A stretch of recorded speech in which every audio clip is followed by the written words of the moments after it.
नोएडा से जुड़ी इस बड़ी खबर से दूसरे दिन भी एसआईटी की जांच लगातार जारी है। एसआईटी मुआवजा वितरण गड़बड़ी मामले में अधिकारियों से पूछताछ कर सकती है। Board of revenue chairman Hemant Rao, commissioner Silva Kumari J और एडीजी मेरठ पहुंचे अथॉरिटी। दूसरे दिन भी फाइलों को खंगालेगी एसआईटी की टीम। तो इस वक्त की बड़ी खबर, मुआवजा वितरण में गड़बड़ी से जुड़ा पूरा मामला। दूसरे दिन भी एसआईटी की जांच जारी है। नोएडा अथॉरिटी पहुंच चुकी है एसआईटी की टीम। मुआवजा वितरण में गड़बड़ी से जुड़ा पूरा मामला है, जहां अधिकारियों से पूछताछ कर सकती है।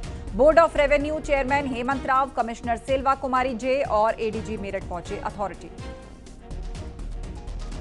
नोएडा अथॉरिटी में कथित मुआवजा घोटाले को लेकर एसआईटी की टीम पहले दिन पहुंची थी यहां पर, और आपको बता दें कि उस दौरान लैंड एक्विजिशन यानी जमीन अधिग्रहण से जुड़े जो दस्तावेज थे उनको खंगाले गए थे। फिलहाल इस समय नोएडा अथॉरिटी के बाहर ही मौजूद हैं, और आपको बता दें यहां पर आज भी दूसरे दिन एसआईटी की टीम पहुंचेगी। जिस तरीके से गेजा गांव में करोड़ों रुपए के मुआवजे की धांधली की बात सामने आई थी, उसके बाद सुप्रीम कोर्ट ने नाराजगी व्यक्त की थी और ये कहा था कि पिछले 15 वर्षों में जो भी मुआवजे का वितरण हुआ है उसकी जांच की जाए। इसके बाद उत्तर प्रदेश सरकार ने एसआईटी का गठन किया था। एसआईटी में रेवेन्यू बोर्ड ऑफ चेयरमैन थे, इसके अलावा मेरठ मंडल की कमिश्नर थी और मेरठ जोन के एडीजी थे। लिहाजा सभी अधिकारी कल भी पहुंचे थे और माना जा रहा है आज भी ये अफसर यहां पहुंचेंगे और तमाम जानकारियां जुटाएंगे।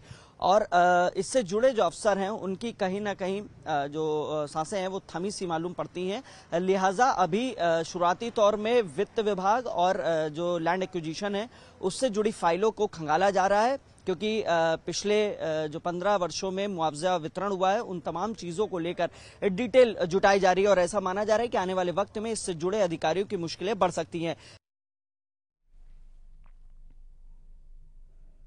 उधर बहराइच में जिम करते वक्त हार्ट अटैक आने से एक वकील की मौत हो गई। पूरी घटना जिम में लगे सीसीटीवी कैमरे में कैद हो गई। वकील दुर्गेश श्रीवास्तव जिम करने के लिए महिला डिग्री कॉलेज के सामने स्थित जिम में गए थे, जहां पर जिम करते वक्त दुर्गेश की तबीयत अचानक खराब होने लगी। दुर्गेश को सीने में दर्द होने लगा। आप सीसीटीवी में देख सकते हैं कि दुर्गेश को जिम करते समय दर्द हुआ और फिर वो एक मशीन की सीट पर आकर बैठ गए और अचानक वहां से गिर गए। इसके बाद वहां मौजूद लोगों ने उसे इलाज के लिए मेडिकल कॉलेज भर्ती कराया, जहां डॉक्टर्स ने दुर्गेश को मृत घोषित कर दिया। तो लगातार देश में हार्ट अटैक से मौत के जो मामले आ रहे हैं उसमें बहराइच से जुड़ा भी मामला सामने आया। अखिलेश से इस पर अपडेट लेते हैं हमारे सहयोगी। अखिलेश, क्या कह रहे हैं डॉक्टर्स? जिस तरह अचानक ये हादसा हुआ है, पेशे से वकील जिनको अचानक जिम करते वक्त हार्ट अटैक आया। पेशे से वकालत का काम करते थे, दुर्गेश श्रीवास्तव नाम है इनका। ये सुबह जिम आए थे और जिम में जिम करते वक्त अचानक इनके सीने में दर्द हुआ। उसके बाद ये जाके एक सीट पर बैठ गए और वहीं गिर गए। उसके बाद स्थानीय लोगों ने इनको एडमिट कराया मेडिकल कॉलेज में, जहां डॉक्टरों ने मृत घोषित कर दिया है।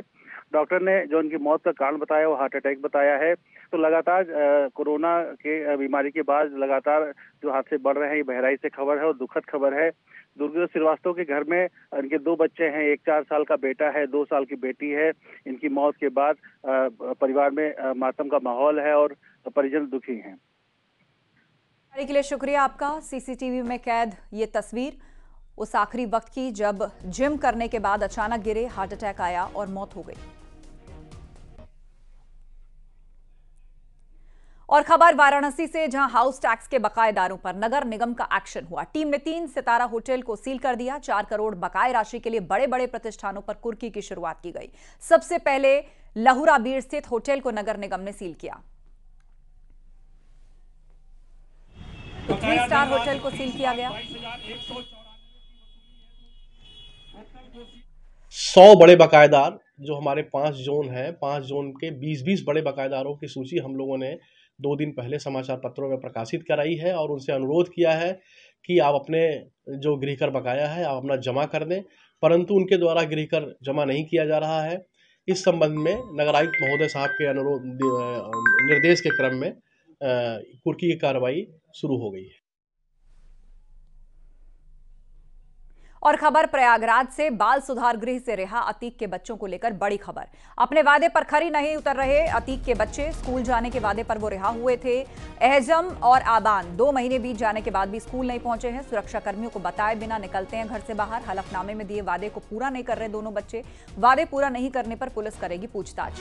तो अतीक के दोनों बेटे जो कि बाल सुधार गृह से निकले हुए हैं, इस एफिडेविट के साथ कि वो स्कूल जाएंगे, लेकिन 2 महीने बीत चुके हैं। घर से निकलते हैं लेकिन स्कूल नहीं जाते। अपने वादे पर खरे नहीं उतर रहे। स्कूल जाने के वादे पर ही वो रिहा हुए थे। Umesh Pal shoot out case के बाद माफिया अतीक अहमद के 2 नाबालिग बेटे कसारी मसारी में घूमते हुए पाए गए थे, जिन्हें धूमनगंज पुलिस ने बाल सुधार गृह राजरूपपुर में दाखिल करा दिया था। हालांकि इसमें से चौथे नंबर का बेटा आजम बाल सुधार गृह में रहते हुए ही बालिग हो गया, लेकिन दोनों को 9 अक्टूबर को रिहा किया गया था और सुपुर्दगी अतीक अहमद की बहन परवीन कुरैशी को दी गई थी। उस दौरान परवीन कुरैशी ने बाल कल्याण समिति के समक्ष एक हलफनामा दिया था कि दोनों बच्चे पढ़ाई करना चाहते हैं, स्कूल जाना चाहते हैं, लेकिन दावा यह किया जा रहा है कि दोनों बच्चे तब से स्कूल नहीं गए हैं, 2 महीने से ज्यादा का वक्त हो गया है। ऐसे में सवाल यह उठता है कि क्या वो जिस तरह की शर्तें रिहाई के समय उन्होंने उस पर हस्ताक्षर किए थे परवीन कुरैशी ने, उसका उल्लंघन कर रहे हैं। ऐसे में अब बाल कल्याण समिति इस पूरे मामले में जांच पड़ताल करने की तैयारी कर रही है और परवीन कुरैशी से भी पूछताछ की जाएगी। इसके साथ ही साथ बाल सुधार गृह से रिहा होने के बाद दोनों बच्चे एहजाम और आबान हटवा में अपने करीबी रिश्तेदार के यहाँ रह रहे हैं, लेकिन उनकी सुरक्षा में 2 गनर तैनात किए गए हैं। आरोप यह भी लग रहा है कि दोनों गनर के तैनात रहने के बावजूद बिना बताए दोनों बच्चे कहीं निकल जाते हैं और उनकी जान को खतरा हो सकता है। और उमेश पाल शूटआउट केस से जुड़ी बड़ी खबर। अशरफ की पत्नी जैनब फातिमा काले कारोबार का हिसाब किताब रखती थी।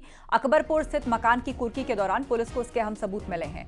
जैनब फातिमा के हाथ लिखी गई दर्जनों पर्चियां बरामद की गई हैं और पुलिस का दावा है कि ये पर्चियां अशरफ के करोड़ों की अवैध कमाई और वसूली की गवाह हैं, जिनको सीधे तौर पर जैनब संभाला करती थी। अशरफ की पत्नी से जुड़ी ये बड़ी खबर है।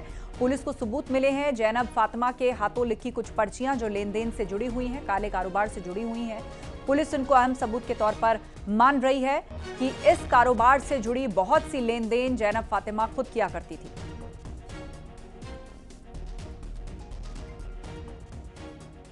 24 फरवरी 2023 को हुए उमेश पाल और 2 सरकारी गनर शूटआउट केस में फरार चल रही माफिया अतीक अहमद के भाई अशरफ की पत्नी जैनब फातिमा को लेकर बड़ा खुलासा हुआ है। दरअसल रविवार को उसके घर की कुर्की सल्लापुर इलाके में धूमनगंज थाना पुलिस ने की थी। कोर्ट के आदेश पर की गई इस कुर्की में तमाम सामान जब्त किए गए थे। उसी दौरान कुछ पर्चियां प्राप्त हुई हैं जो कि हाथ से लिखी गई हैं। इनमें लेन देन का पूरा ब्यौरा दर्ज है, जिसके बाद एक बार फिर से न्यूज़ 18 के उस खबर पर मुहर लगी है जिसमें यह दावा किया जा रहा था कि अशरफ के जेल जाने के बाद उसके अवैध कारोबार का पूरा